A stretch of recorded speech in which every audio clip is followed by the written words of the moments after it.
Petrol diesel engine ഉണ്ടായിരുന്നു പക്ഷെ അത് സുഖമില്ല.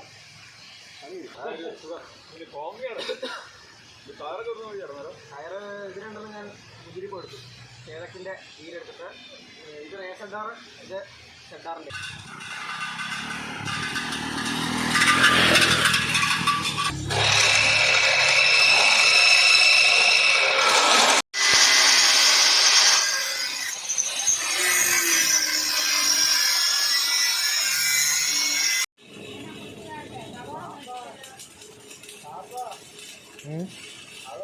അവിടെയാ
Got drunk off your life, and I lost myself again.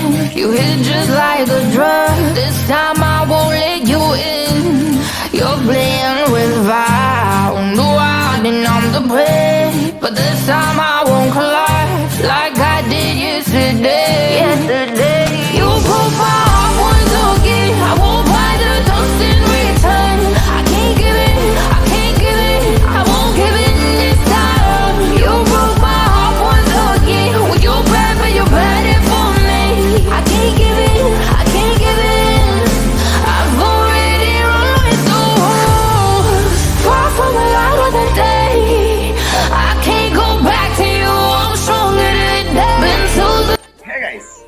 എല്ലാവർക്കും വീഡിയോ ഇഷ്ടപ്പെട്ടെന്ന് വിചാരിക്കുകയാണ്. അപ്പോൾ ഇന്നത്തെ വീഡിയോ ഇന്നത്തെ പോലെ തന്നെ ചെറിയൊരു വീഡിയോ ആണ്. വണ്ടിയുടെ റിയർ സെക്ഷൻ ചെയ്യാന്നുള്ളത് കുറച്ച് ഹാർഡായിട്ടുള്ളൊരു കാര്യമാണ്, കുറച്ച് ടഫായിട്ടുള്ള കാര്യമാണ്. കാരണം ഒരുപാട് ഡിസൈനിങ് നമുക്ക് അതിൻ്റെ ഒരു ഭാഗത്ത് വേണ്ടി വന്നു. പിന്നെ ടയർ വെച്ചതിൽ ചെറിയൊരു വ്യത്യാസമുണ്ട്. അത് എന്താണെന്നൊക്കെ ഞാൻ അടുത്ത വീഡിയോയിൽ പറയാം. കാരണം ക്ലാസ്സുകളൊക്കെ നടക്കുന്നുണ്ട് തന്നെ വീഡിയോ എഡിറ്റ് ചെയ്യാനൊക്കെ കുറച്ച് ബുദ്ധിമുട്ടുണ്ട്. അതുകൊണ്ടാണ് സിമ്പിൾ എഡിറ്റ്സിൽ വീഡിയോ ഒന്ന് ഒതുക്കി കളഞ്ഞത്. അപ്പോൾ നിങ്ങളുടെ ഡൗട്ടുകളും കാര്യങ്ങളും ഉണ്ടെങ്കിൽ കമൻറ്റ് ബോക്സിൽ വെച്ചാൽ മതി, അതിനൊക്കെ റിപ്ലൈ തരുന്നതായിരിക്കും. അപ്പോൾ വീഡിയോ ഇഷ്ടപ്പെട്ടാൽ ലൈക്ക് ചെയ്യാനും ഇഷ്ടപ്പെട്ടെങ്കിൽ ഡിസ്ലൈക്ക് ചെയ്യാനും മറക്കരുത്. എപ്പോഴും നിർദ്ദേശങ്ങൾ കമൻറ്റ് ചെയ്യണം. തൊട്ടടുത്തുള്ള ബെല്ലൈക്കൻ എനേബിൾ ചെയ്യുകയാണെങ്കിൽ ഞാൻ അപ്ലോഡ് ചെയ്യുന്ന വീഡിയോസ് നിങ്ങൾക്ക് നോട്ടിഫിക്കേഷനായിട്ട് ലഭിക്കുന്നതായിരിക്കും. അപ്പോൾ തുടർന്ന് നല്ല വീഡിയോ ആയിട്ടും നല്ല കണ്ടന്റുമായിട്ടും വീണ്ടും കാണാവുന്ന പ്രതീക്ഷയിൽ it's me village genius signing out.